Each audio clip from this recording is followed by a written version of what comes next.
Good afternoon, everyone. I just got promoted because I'm actually not the CEO. I'm the Chief Medical Officer. So thank you. I'll take the upgrade. This is the first time that Biostage and the CEO is actually sitting here with us. The Biostage presents at this meeting. We were actually a little bit of a dilemma because we're in the process of publishing a paper with the Mayo Clinic with the results of our study, and therefore I'm going to be somewhat limited in digging into the science, and that's probably good for everybody, I guess. We are a publicly traded company, so I'll refer you to our forward-looking statements policy and our SEC filings.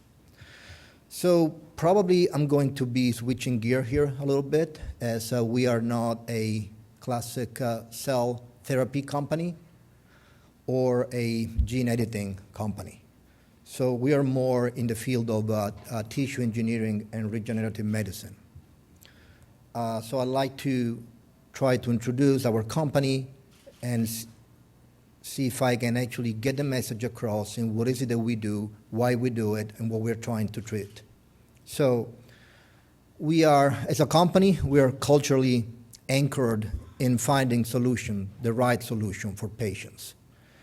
So we are dedicated to improving the treatment of paradigm for patients that are suffering from diseases that are life-threatening, as in esophageal cancer, esophageal atresia, central cancer, lung cancer, which is the cancer of the main bronchus, or tracheal cancer.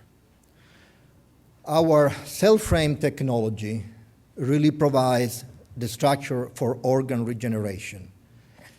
We use the patient's own cells, and then those cells populate a scaffold that is called the Cellframe scaffold, and that gets implanted in the patient.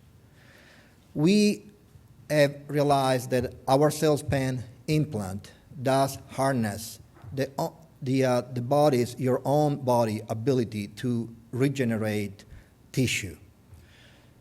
So what I would like to focus on today is actually our esophageal Cellframe implant, which is a retrievable implant. And this is, I think, the key factor, and I'll elaborate on it a little later. For a moment, let me switch and mention our platform. Our platform really covers three different areas. The esophageal, as I mentioned, but also the main bronchus and the trachea. And you can see here what I mean by three different areas. The rest of the GI, I won't touch up on it, but obviously when we are looking at the esophagus, the anatomy and the physiology of the rest of the gastrointestinal tract is pretty similar. So, worldwide, an estimated 456,000 new cases of esophageal cancer. I just, sorry, the video went on. I thought I was going to click on it. This is worldwide. An estimated 456,000 new cases any way of that we can stop esophageal this? cancer. I guess not. Thank you. So since we're doing a little something different here, if it's okay, I wanted to have a little bit of a primer, and so to remind everybody what is it that esophageal cancer is, so and how it's currently treated, because I think this is the key to understand and see where we come from.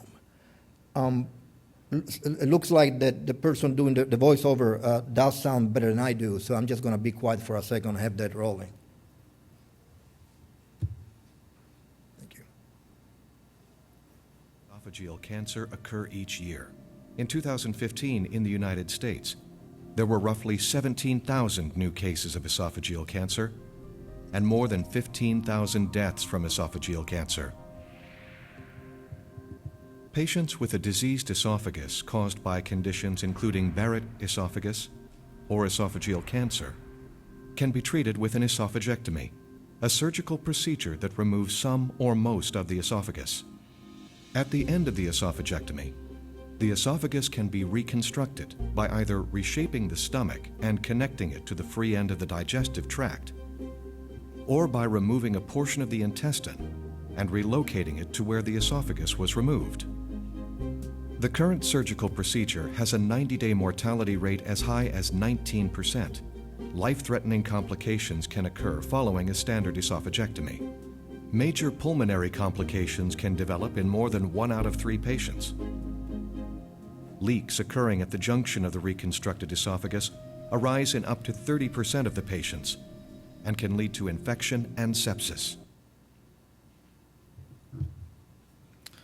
Very well. So I think if you paid attention to the video, it's almost, this slide is almost irrelevant and redundant, because it doesn't take too much to see that as sort of a medieval kind of treatment. The survival rate is not that good.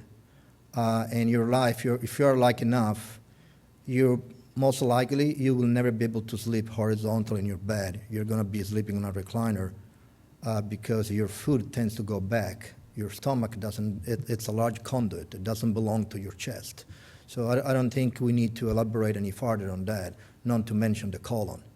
So we definitely ought to be able to provide to patients something better. So imagine if we can use our Cellframe implant and leave the stomach and the colon where they belong. How's that? So we do believe what you see to the right. We also believe that we may reduce complications. In our animal model, we do not have any complications. We do not have any leaks. We do not have an infection. And that is because we're actually regenerating tissue. We're not having the stomach and the intestine next to each other. They are two different kinds of tissues. They don't really heal properly when sutured together. Also, the length of the hospitalization could be reduced. Those procedures, the standard procedure, means that you get into the abdomen and as well as in the thoracic cavity. So by just getting into the chest and not opening the entire body, we believe that we can shorten the hospital length and therefore reduce costs. So let me go over the process. So we started with a biopsy of adipose tissue, and we get mesenchymal stem cells from the adipose tissue. This is a procedure that is pretty simple for the patients. We then isolate and expand the mesenchymal fraction out of the adipose tissue, and for about 3 weeks. We then see the scaffold. And the scaffold is then kept in a bioreactor that rotates to have the seating and to make the seating even onto the scaffold. That is for a few days, 5 to 7 days. At the point the scaffold is ready to be implanted in the patient. So briefly, as I said, I was not going to go in too deep into any scientific detail, but to your left you have SEM imaging of our electrospan scaffold at different magnification. And to your right, you're looking at the scaffold after the seating. If you saw the images to the right, you probably would have not guessed there was a electrospan scaffold because you can barely see the fibers. This is not obviously something that you can achieve right away. Tweaking the microstructure of the scaffold, as you know, is everything.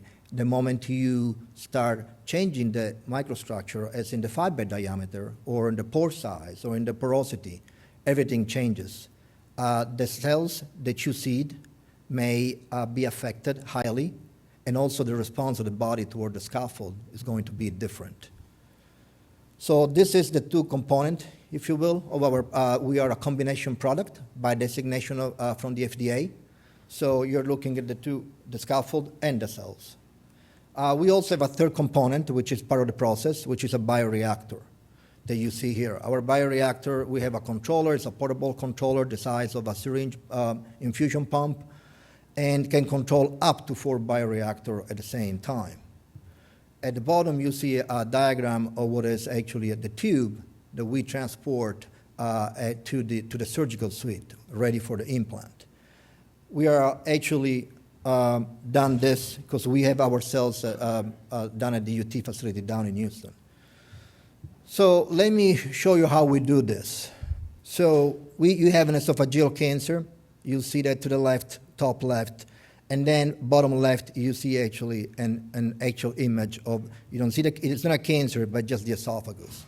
Now we resect that esophagus and we implant our Cellframe implant, just like you will do if you have an aneurysm of the aorta, where you cut the aneurysm and you just put interpose a grafting between the edges. So this is something that I want to get across, that sometimes people tend to think, oh, I think that has been done already. No, that hasn't been done at all, never ever.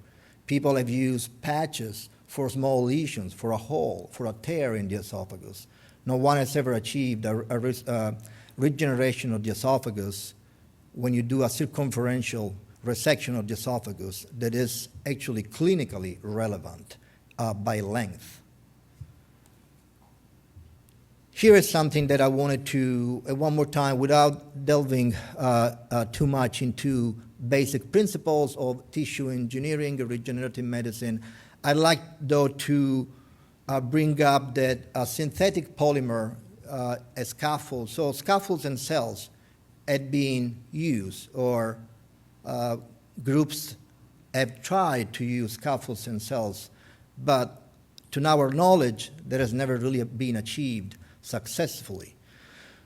The scaffold usually is either an absorbable scaffold or a permanent scaffold.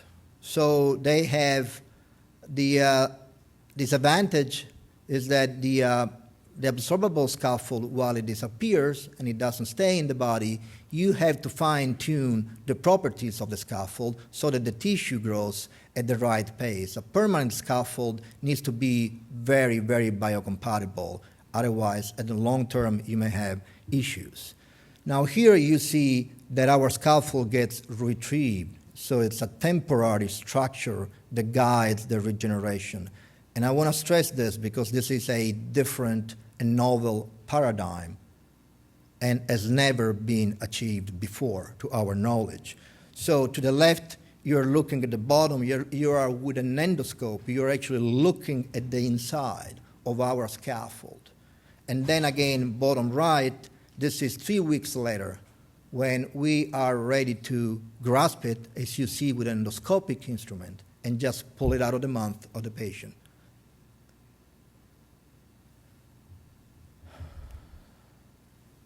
So I would like to see what we have. So if you start top left, imagine what I told you, that we were removing our scaffold. So now we're looking at that image, still with an endoscopic view, and you see the tissue, the white tissue, which is normal esophagus, and then you see that image with a red, a pink tissue, and that's a regenerated esophagus. Now, if you move clockwise, then you see that an area that is not white or that doesn't look normal, for lack of a better term, reduces in size with time. And then bottom right, you're looking at a few months later, and then you're looking at an esophagus that is indistinguishable from a normal esophagus. Only there is a part of the esophagus that is a new esophagus that we were able to regenerate. In the interest of time, I'm just going to keep moving a little bit, and we are going to submit also an IND for esophageal atresia. Just keep in mind one thing real quick. These babies that are born don't have an esophagus, and they're treated. The surgeons opens the chest, puts stitches at the end of the esophagus, and then they go through the skin, and then every day you pull them. And then oftentimes you tear it, and then you have leakage in the chest, and then you have to go back. If that is not medieval, if we can't provide anything better in 2016, that's really not right. So this is our pipeline. We just said also a PND with the FDA, so we have a clear sight of what our clinical protocol is going to look like, our pre-clinical, so the GLP study that we are conducting. So a long story short, we will be submitting an IND in 2017, and then you also see that we're going to be working on the pediatric atresia as well as the main bronchus. And both on the pediatric atresia and in the main bronchus, we have currently preclinical studies ongoing.